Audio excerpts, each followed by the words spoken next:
is so much better. Although I know that they took like, I said I go to the first, I found it just down in the well, because it was, I mean, it was all. yeah, because they had, the house not gonna work. Well, so, I don't know. So, it was by the town. Oh, okay. Yeah, because it was a special election. So, I don't know, but like, the county still has paper, they're gonna have paper issues. Practice is still gonna be electronic. That's stupid. Plus, also, that you have to vote in your precinct. But you know the plan.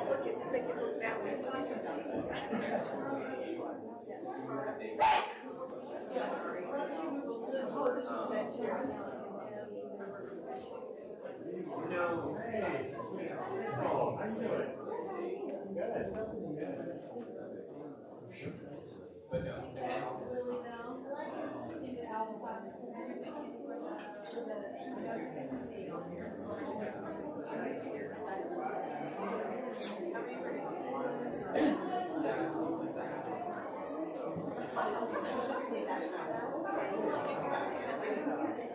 But you know, we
Good morning and welcome to Live Oak Unitarian Universalist Church. Ooh, maybe take me down just a little bit. Wake up. So I'm Reverend Joanna. My pronouns are she, her, and this is an intentional intergenerational village where we share our lives and we work together to become the people whom we've always wanted to be and to build the world that we've always wanted to live in.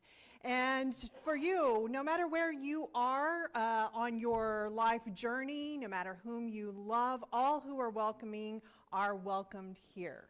And it is so good to be here together. Would you please rise, either in body or in spirit, for us to sing together?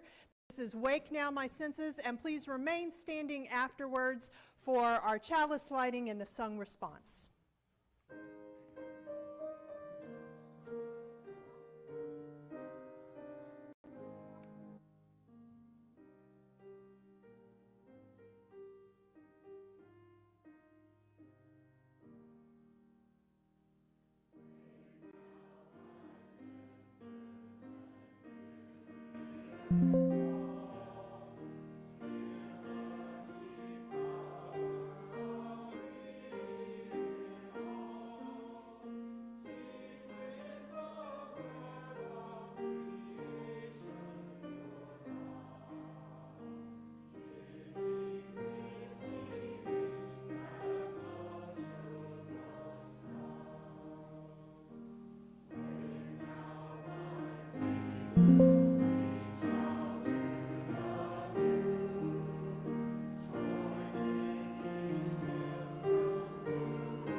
Samarigo.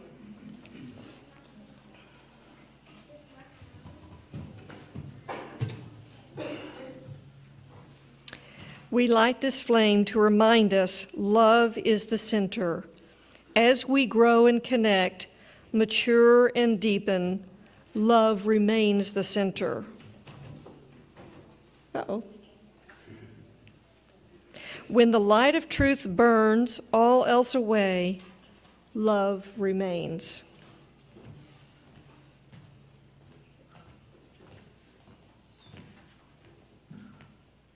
Please join me with the sung response.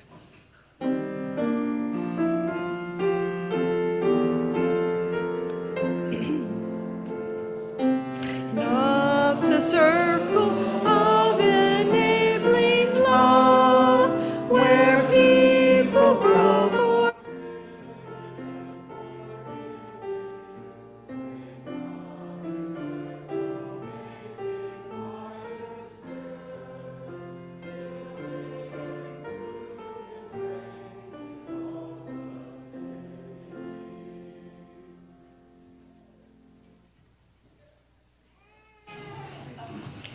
Hello, and welcome to this House of Hope.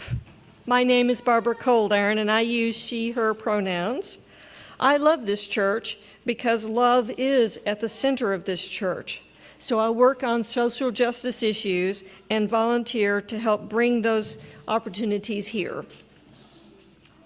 I'd like to give a special welcome to anyone visiting for the first time. I encourage you to stop at our table in the Welcome Center, where we can give you a little goodie bag, get you signed up for our weekly news bulletin, and answer any questions that you may have. After the service, stick around for a few minutes, have some coffee. We'd love to get to know you.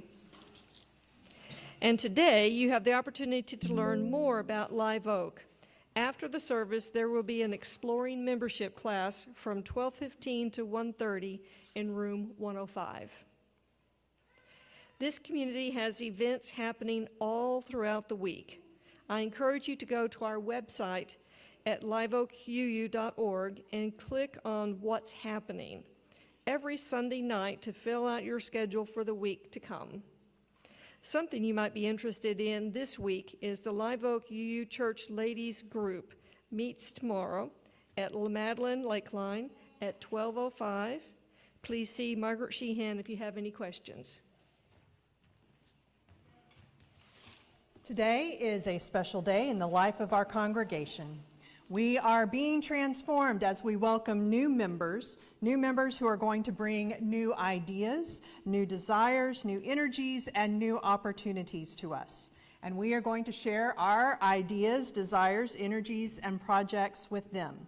Our covenant securely grounds us, but it also resonates with new life.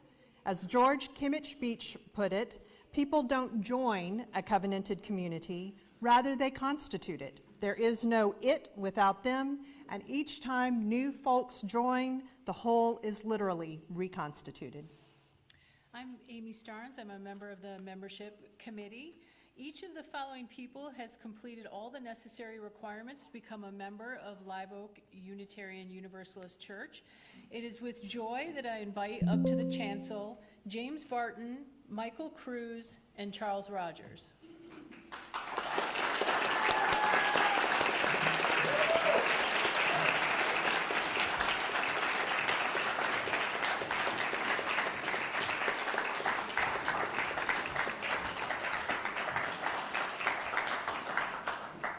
Today, the identity of all members, old and new, is changing.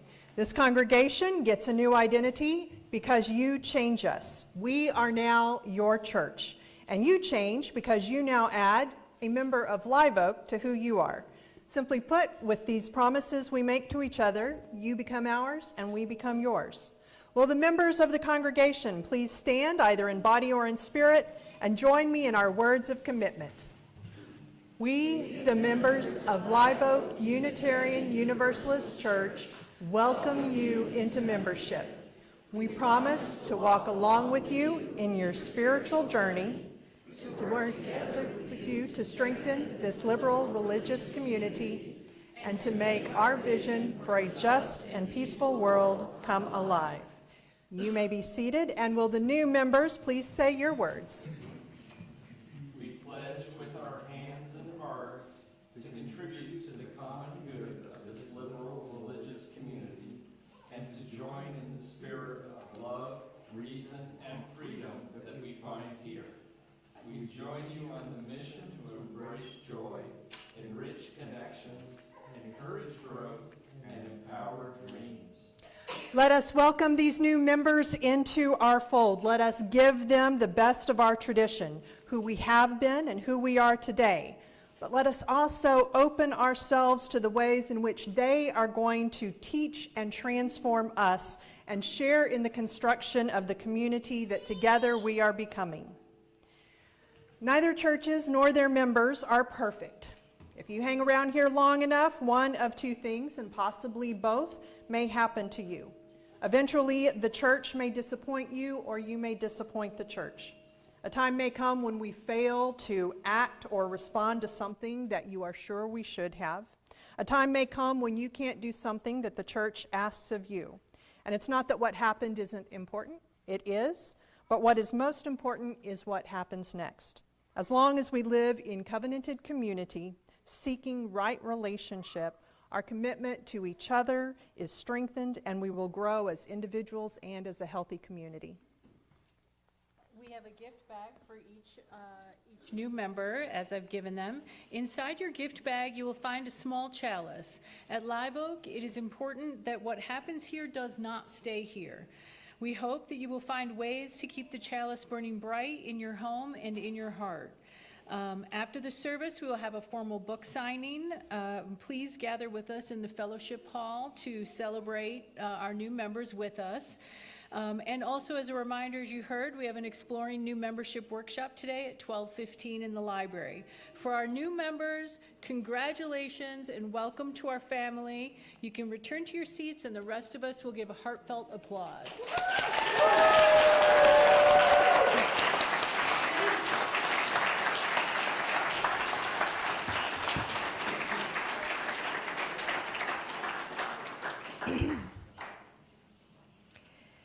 In our world, many voices are silenced. Many truths remain unspoken because the speaker fears rejection, judgment, or worse. Our financial offerings today help sustain this congregation as a place where all voices can be heard, where truth can be spoken without fear, where vulnerability is met with compassion. We give in gratitude for this beloved community and with hope for a world where more voices can speak their truth. And now an offering will be taken to sustain the work of this church.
I am Chris Jarman. I use she, her pronouns. I am the Director of Faith Development. And I have a question for all of you today. Do you ever find that the world is just too much? Like there's too much muchiness, right? Yes. Sometimes it can look like I'm in a classroom surrounded by kids and it's just loud and it's a lot.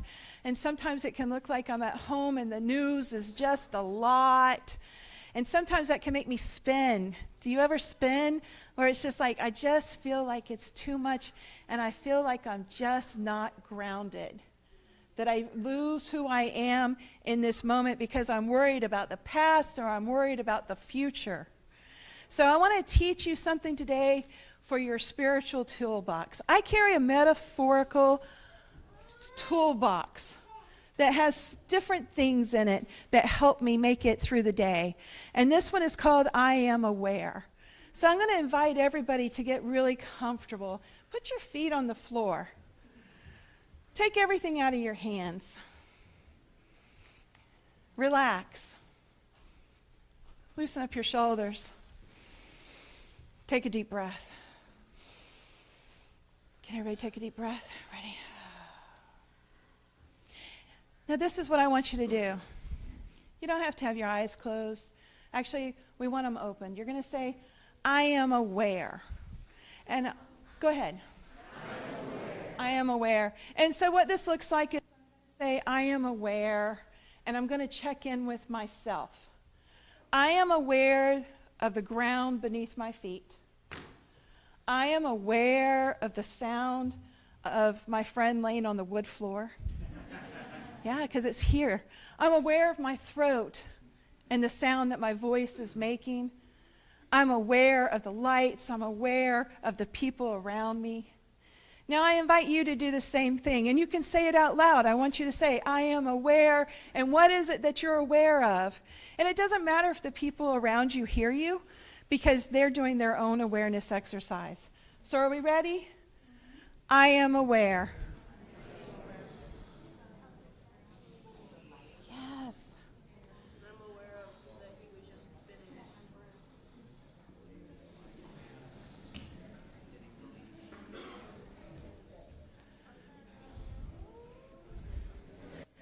I hear lots of things saying, I'm aware. Now I'm going to give you another moment, and I want you to go deeper, and I want you to check in with yourself. I am aware of my breath. I am aware. I don't know if this is going the way I wanted it to. I am aware that this is not going the way I wanted it to. I am aware, and I want you to do it for yourself, of what you are feeling emotionally in this moment. I am aware. I want you to turn to the people beside you and look at them and tell them what you are aware of around you.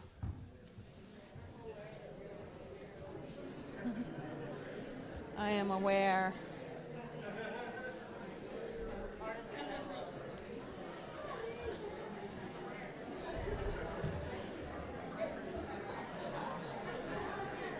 What I want you to take from this, what I want you to take from this, I love the sharing. You guys are doing awesome. I want you to be aware that you don't have to worry about before, and you don't have to worry about the after. When you're feeling anxiety or stress, or the world is just too much, I want you to remember just to be aware of now. To ground yourself in now, in this moment, in this place. And know that in this moment, I am okay. And with that, our practice is told. Are you guys ready? Let's go. Yeah.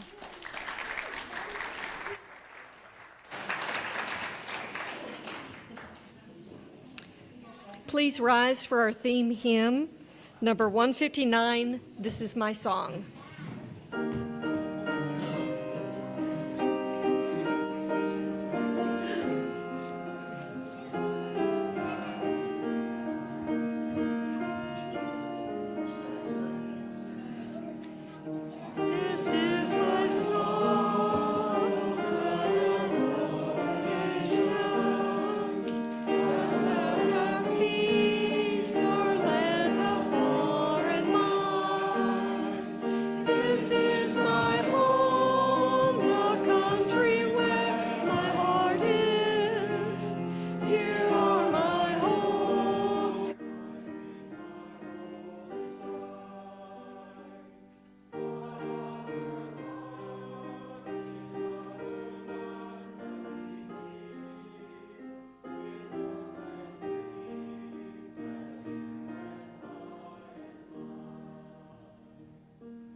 I Am the People, the Mob by Universalist Carl Sandburg.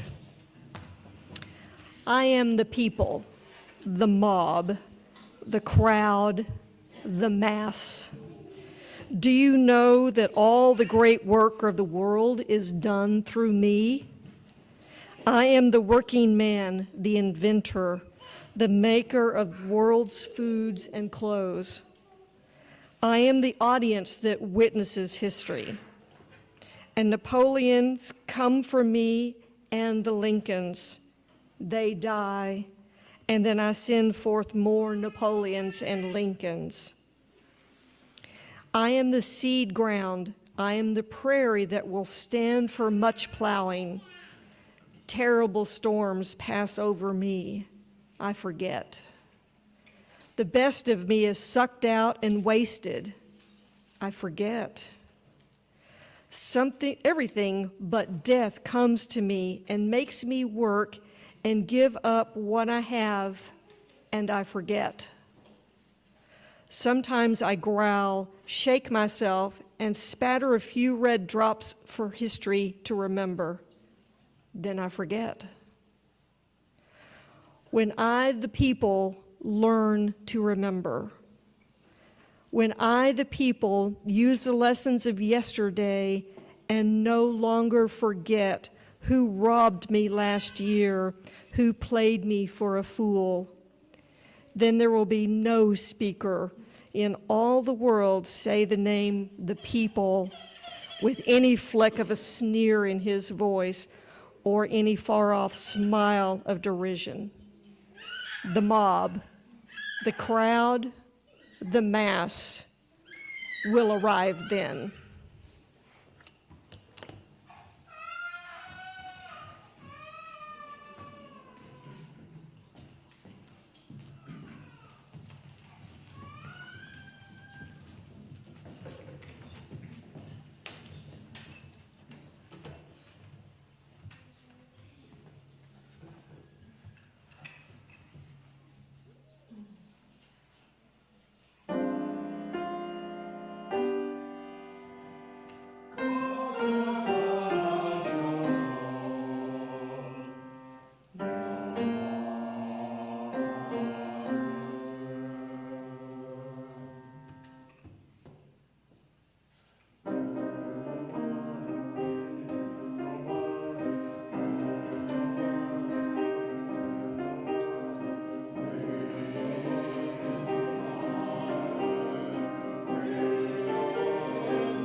How did we get here? How did we get to this specific moment in time? And how did this get turned into a tool for this? When you look at all of the things that we are fighting right now, you're going to find that there is a common linkage for all of them. Whether we are talking about fighting ICE or fighting the rights, many rights that we have known our entire lives that are being stripped away, laws about bodily autonomy. When you look even at things like those who are trying to keep us from fighting against climate change, those who want and are succeeding at putting up the 10 Commandments on our classroom walls. What is underneath all of this is Christian nationalism. This is the giant battle of this moment that we are fighting. So what exactly is Christian nationalism, and how did we get here? So first of all, Christian national. Let me start actually with a clarification. I am going to be talking today about Christian nationalism. I am not talking about Christianity, but we should, just as our progressive Christian friends are doing, we should look at what are the elements of Christianity that are being used as tools for Christian nationalism. Christian nationalism is the belief that white Christian men have the legitimate authority to rule the world. This is the underlying philosophy underneath all of this. That they have the legitimate authority, because it's not just in the U.S., to rule the world. This is not the consent of the governed. Your consent or lack of consent to them is irrelevant, because where do they believe this authority comes from? Exactly. How did we get here? The field for where Christian nationalism would be planted started with the early church. There is a scholar, Professor Magda Teeter, and it is her thesis, and I think she makes a very, I believe in her argument, and that is that the seeds of where we, or the field for where we are now was tilled up by Paul. When you read through the Christian scriptures, he was establishing philosophies of supersessionism and Christian supremacy. Supersessionism is the idea that Christianity superseded Judaism. And you will often hear Christian nationalists refer to Christianity, their brand of Christianity, as the new Israel.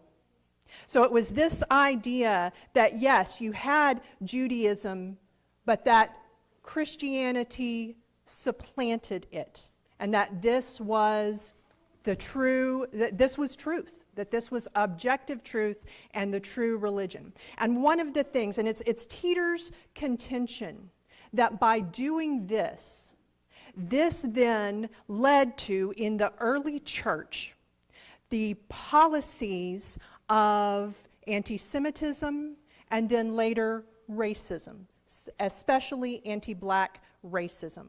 That once you had, since you already had these ideas of supersessionism and Christian supremacy, that once empire joined with the church, that they could then build structures around those theological ideas. They could build laws, and it was justified by religion.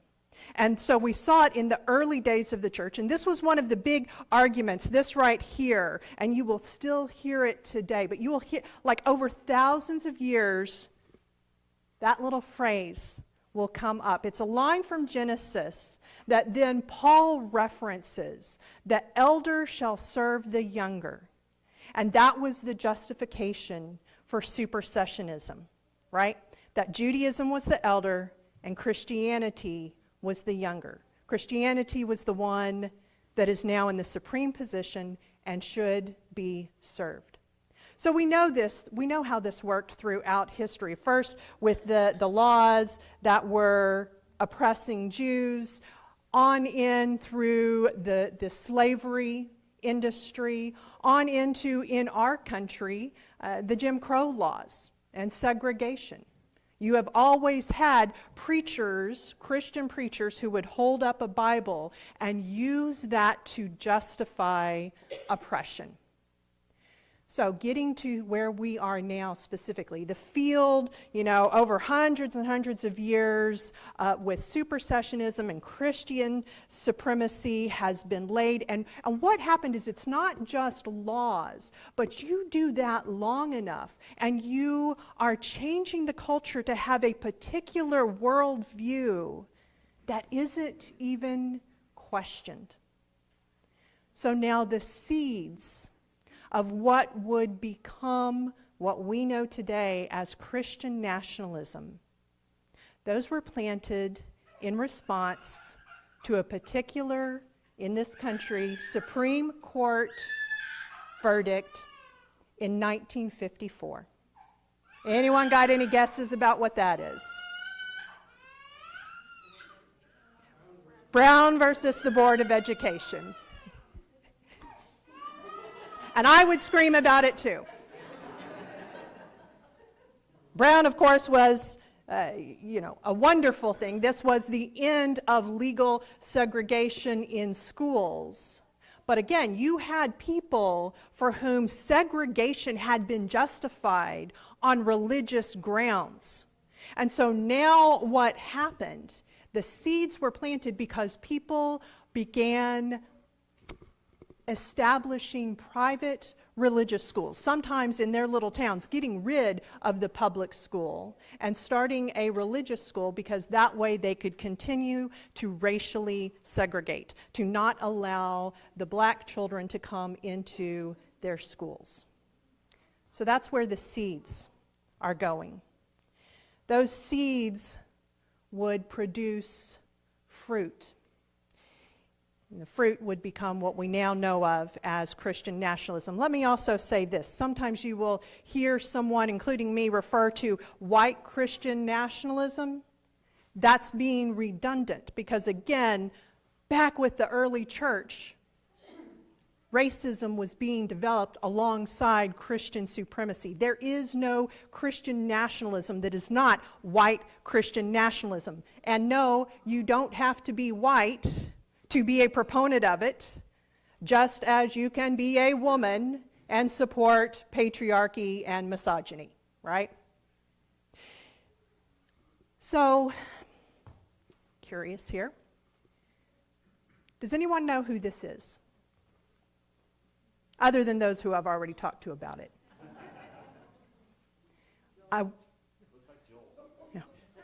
No. Do not do that to my guy. No, not John Birch. By the end, it is, and I'm going to explain this here, it is horrifying that none of us know who this is. And it's horrifying because it makes me worry, who is the person right now like this who is at work that we don't know of? So let some others tell you about who this is.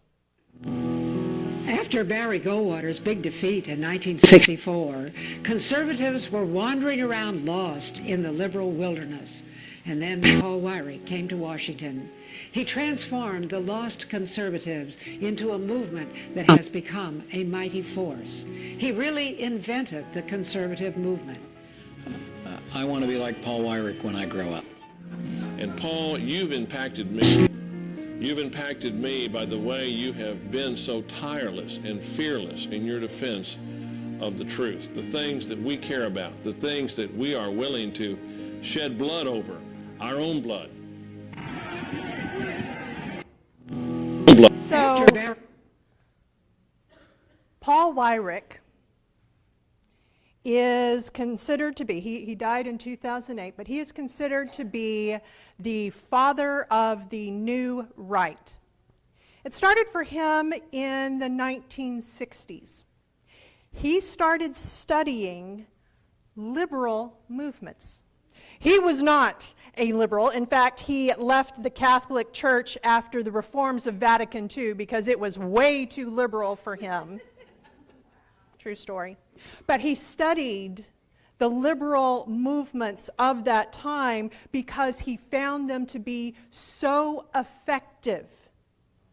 Those of you who either know history or lived through it, think of the difference between 1959 and 1969.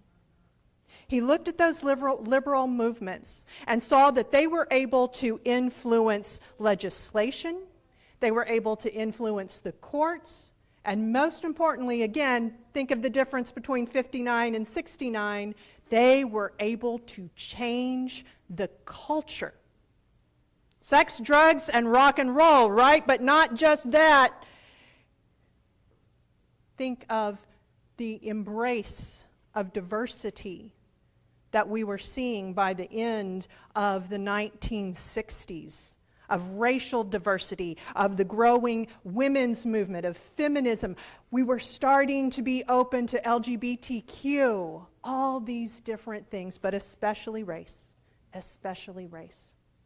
And so he studied them and he said, we need to do that. We conservatives. We don't know who Paul Weyrich is. Let me show you some of the things that he did. He started the Heritage Foundation. He started the Free Congregation, the FCF, which if you don't know of, trust me, you know what of the stuff that they have done. They're another think tank like the Heritage Foundation. He was the one who went to Jerry Falwell and started the Moral Majority. He started the American Legislative Exchange Council. Now, not just him, he was co-founding these with many people, but he was the one getting these all started. These very American things, not that that means that he was pro-democracy. Here's an actual quote from him about how many of our Christians have what I call the goo-goo syndrome, good government. They want everybody to vote. I don't want everybody to vote. As a matter of fact, our leverage in the election quite candidly goes up as the voting populace goes down. This is the architect of where we are now. Where did the momentum really come from? Well, it came in 1971 with another Supreme Court ruling. Any guesses on that? Not Roe v. Wade. See, that's the irony. That is the myth that has been promoted by the right, that was the big heart of the moral majority. That wouldn't come until 1979, and frankly, it was an accident. Paul Weyrich spent a decade throwing spaghetti on the wall, trying to figure out what is going to be the unifying thing for all of these people, because he wanted to bring together political conservatives, especially around many very conservative business practices and religious practices. He tried pornography, he tried women's rights, he tried prayer in the schools. None of it worked. And then when they wanted to defeat Jimmy Carter, first in a couple of small local elections, they tried abortion. And that, for the first time, the spaghetti stuck to the wall. Due to a whole lot of other things, that's a whole other sermon. Misogyny was a big part of it because women could control their own bodies. And if you can control your own body, then you can control your own life. But back to this. The precipitating event was a court case in 1971, Bob Jones University versus the United States. because Bob Jones University was a private religious college, and they still discriminated based on race. They owned it. They absolutely said, nope, we will not let any African Americans into our university. And so Nixon, a Republican president, by the way, Nixon instructed the IRS that no, if you're going to do that, you don't get a tax write-off. Your donors don't get it, and you don't get it. That is not part of being a nonprofit if you claim the right to discriminate on racial grounds. And in this verdict, that was upheld. And so that was when Paul Weyrich started calling around people and started setting up this framework. Here's something, those of us who consider ourselves to be progressives, he learned from us, now we need to learn from him, because one of the things that he had on his side was patience. He worked to get to where we are now was 5 decades. 5 decades of very careful work. It happened on the political side, things like putting in an infrastructure to support people who ran for school board and city council, and then to help rise them up through the ranks. It started with doing that in the courts as well, especially for the court positions, which were elected positions. And it was at work in the churches, taking this idea of abortion and rallying people around it and learning how to change the culture by defining one side as being good and moral and religious, and the others being, and this is not hyperbole, this is the language they used, of Satan. Those were the two things. And he was learning from liberals. And this is something that we have to look at too, is how we taught this. And is it right to use certain methods? You know, does the end justify the means? So, 5 decades of this, and Paul Weyrich knew, he didn't know that he was going to die as early as he did. I think he was like 66 when he died. But he knew that this movement would outlive him, and that he probably would not see the successes that it had. He said this was in the mid-1970s. The new political philosophy must be defined by us, conservatives, in moral terms, packaged in non-religious language, and propagated throughout the country by our new coalition. When political power is achieved, the moral majority will have the opportunity to recreate this great nation. The leadership, moral philosophy, and workable vehicle are at hand. This is in the mid-1970s. Are at hand, just waiting to be blended and activated. If the moral majority acts, results could well exceed our wildest dreams. This, my friends, is exactly what happened. Was Donald Trump a part of the planning? No, not at all. But they had created the architecture to where, as he said, in the 70s, they were just waiting for that moment to happen. Donald Trump was to them a happy accident. And at first they had to make some decisions, because there was Ted Cruz, who was obviously a Christian, had the bona fides to back it up. But what they recognized in Donald Trump was a strong man. And again, this was international. Things like this were happening in other countries. They looked at countries like Hungary and Orban, who were also operating on Christian nationalism. And they said, that's what we need. But how do you justify it? Well, they went back to the Bible, combed through it, and they found King Cyrus. Have y'all heard any of this? This is the whole justification.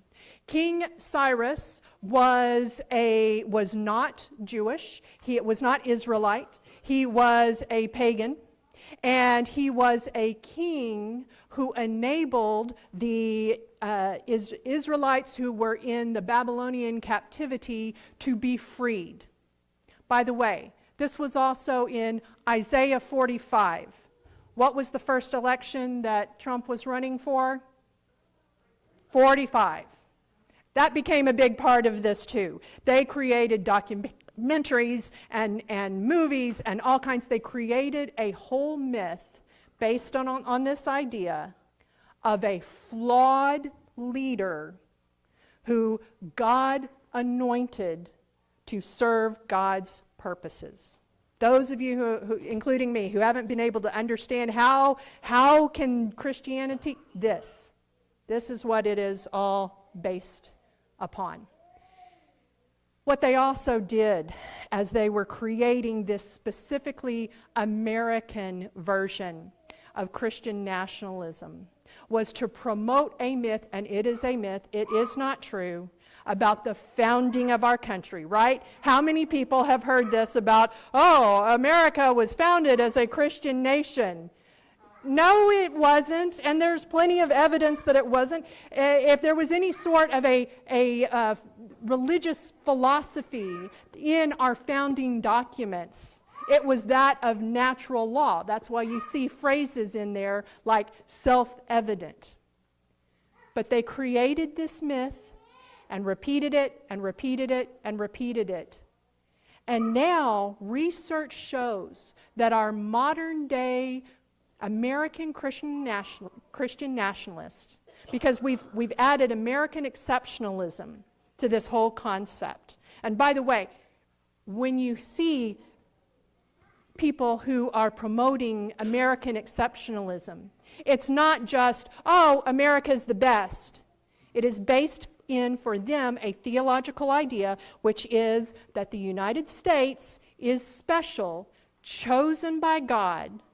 And if we do not follow this Christian nationalist idea, that the blessings given to the United States will be taken away by God. So when you hear that, televangelists saying that this hurricane happened because of the gays or the feminists, we look at that and we're like, what a random thing to say. No, for them it is based in theology.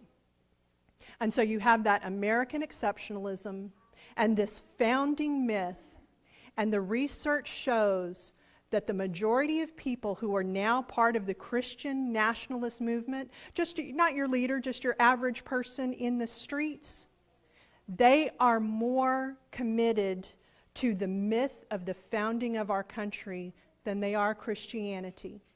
And they know more about that myth than they do the religion of Jesus. So there you go. That's how we got there. Basically about 2,000 years and about 5 decades of very strategic work. Anyone feeling hopeless? I was as I was immersed in all of this. But I'm not now. Because yes, this is absolutely, this battle against Christian nationalism is, I believe, the battle that we are facing right now. But there's 2 parts of it. Going from Paul Weirich's words himself. One part is about culture, and one part is about the structures of power. When it comes to culture, we've already won. We have an alternate vision to their white Christian, very limited vision. And ours is one of multiracial, multicultural, a whole lot of tolerance. Anyone going to be watching the Super Bowl today? I have to confess, I have not, like the 2 teams, yeah, whatever. I hope they all have a good time. But man, I know about all of the music acts. You got an LGBTQ ally who's going to be singing the Star Spangled Banner. You've got a beautiful black woman who's going to be singing Rise Up and Title of it. Lift Every Voice, also known as the Black National Anthem. You got an out and proud lesbian who's going to be singing about America the Beautiful. You have a Spanish-speaking Puerto Rican main headliner. And you have an in-your-face, anti-this current administration rock band called Green Day.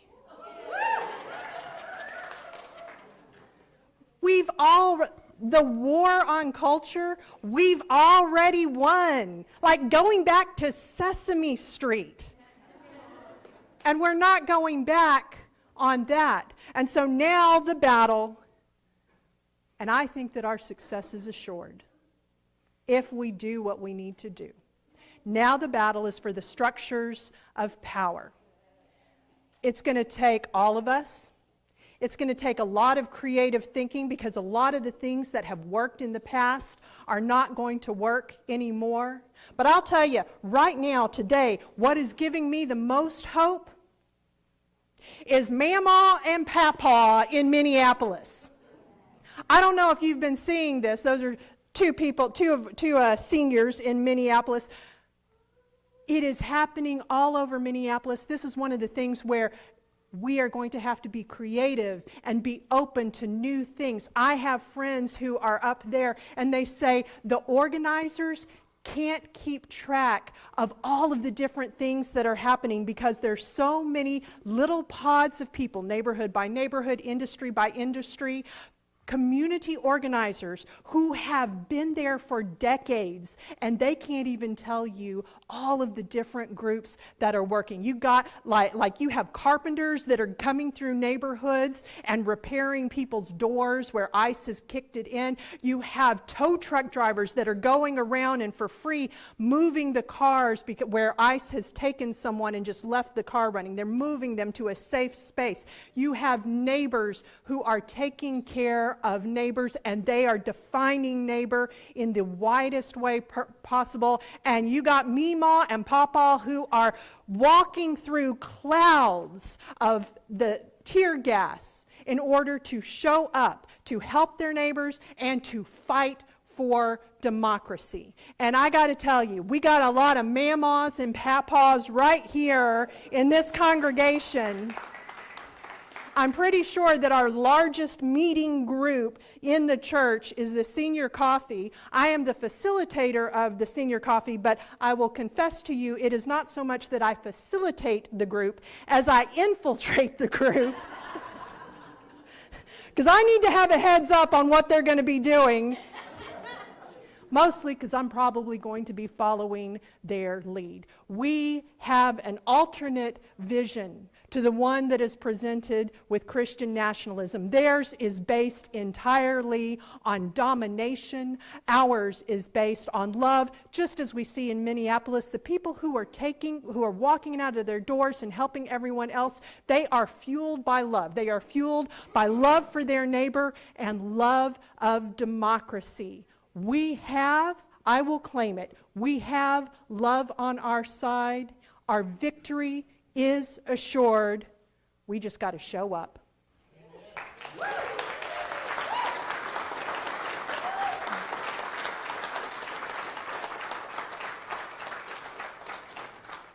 I invite you now into a time of prayer and reflection.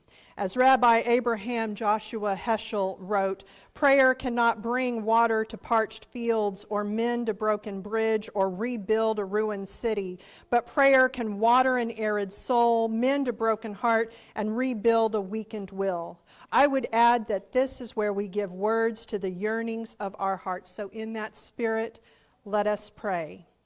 And this is from the UUA's Side with Love organization.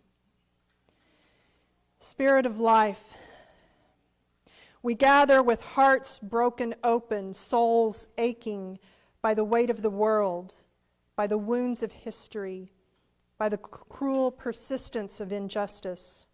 How long, O Spirit, must our bodies be made into battlegrounds? How long must the earth be sacrificed at the altar of profit? How long must we abide by an economy of disposability where Black, Indigenous, people of color, transgender, and disabled lives are traded for another's right to exist, another's claim of safety? How long must this world run on stolen labor, stolen land, and stolen lives for the sake of greed and the lie of supremacy?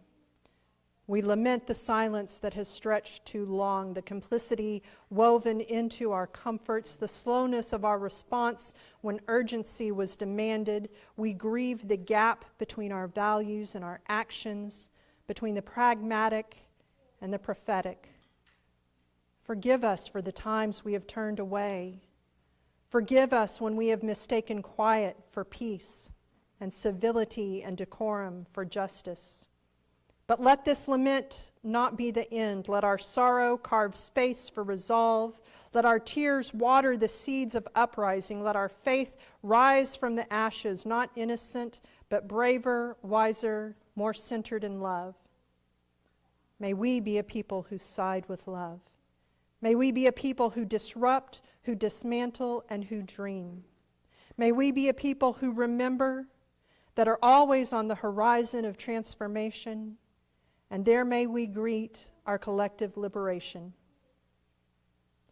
Being in a community, we share our lives with each other, including the significant milestones, joys, and sorrows.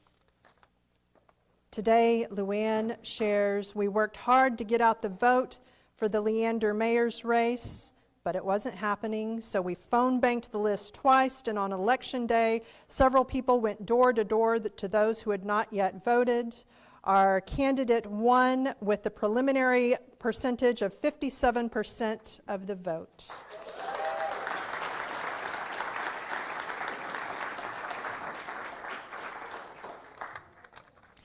Mary D. shares, after 15 years, I have ended my employment with the state of Texas, and tomorrow I start my new job with Texas Legal Services Center as a staff attorney. Our mission is to ensure equal justice for all Texans. I'm very excited for this change.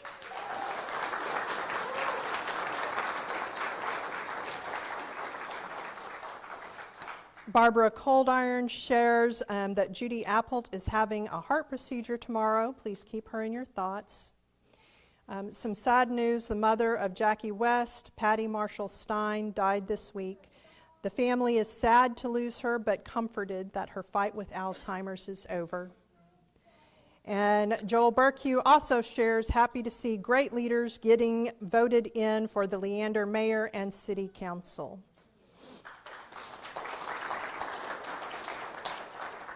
May we bear witness with the concerns both expressed and silent in our hearts. Amen and blessed be. Please join me in singing our song response. Love will guide.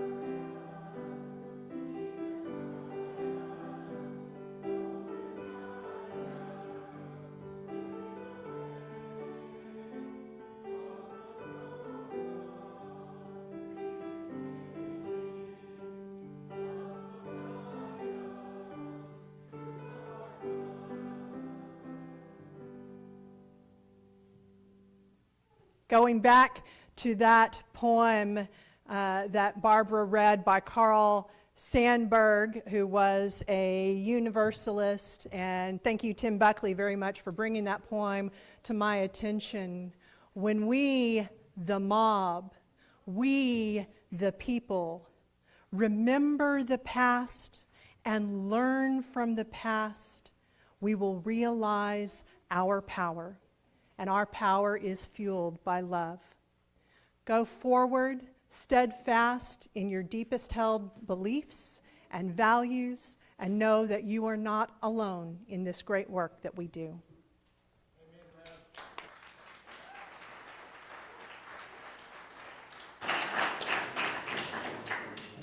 Please rise and join us in singing hymn 1014, Answering the Call of Love, and remain standing for our chalice extinguishing. For sake of time, can we go to the slide that says, A Bright New Day is Dawning?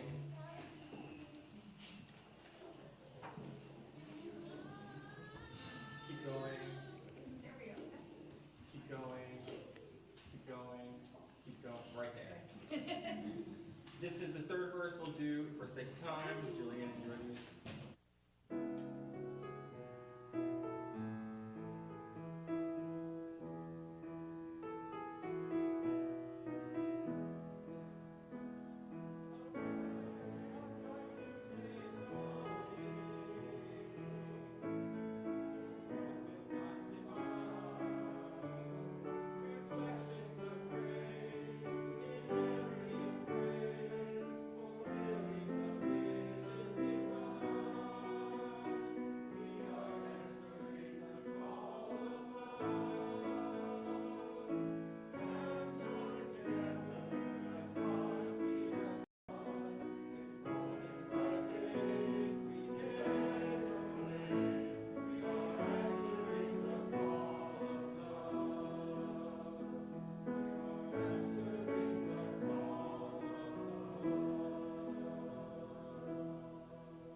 Thank you. For the chalice extinguishing, let us say these words to each other as we extinguish our chalice. Lucian?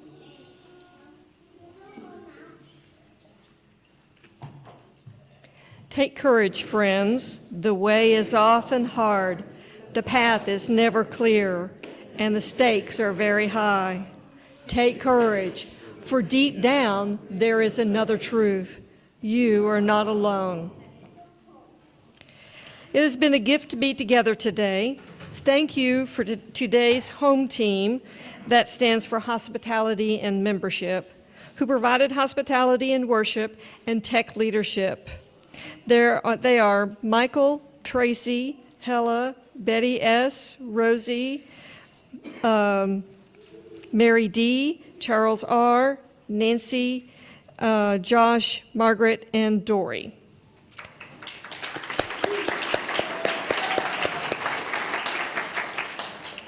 Let's continue that hospitality by spending the next 5 minutes talking with someone we don't know. Members, be sure to introduce yourself to any first-time visitors we have. They are the ones with the handwritten name tags. And show them where the visitors' table is and the coffee are. And may we all know the blessings of fellowship.